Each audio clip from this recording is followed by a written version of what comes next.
जने देख लो ग्लास रे कौन अच्छी कि पानी अच्छी कौन कौन मिसी सब अच्छी गोलिया पानी अच्छी ना कि बाली गोड़ी कादुआ घास सब मिसिक अच्छी बर्तमान ये पानी टाक आम कौन करिया केमती विशुद्ध करिया केमती परिष्कार करिया देखिबा हला आम कौन करिया प्रथमे एको 5-10 मिनिट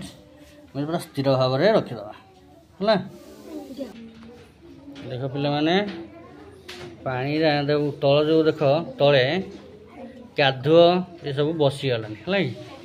ऊपर किंतु कौन अच्छी घास फास ये सब अच्छी बर्तमान ताको आउ गोटे पात्र को आम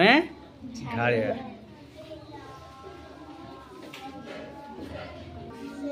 देख पिला माने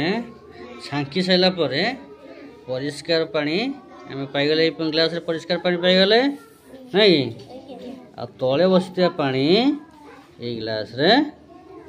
रहीगला है ये पानीटा बर्तमान कौन है परिष्कार हो गला किंतु विशुद्ध नुह बुझे कि तो विशुद्ध हाँपाई कौन करिया रे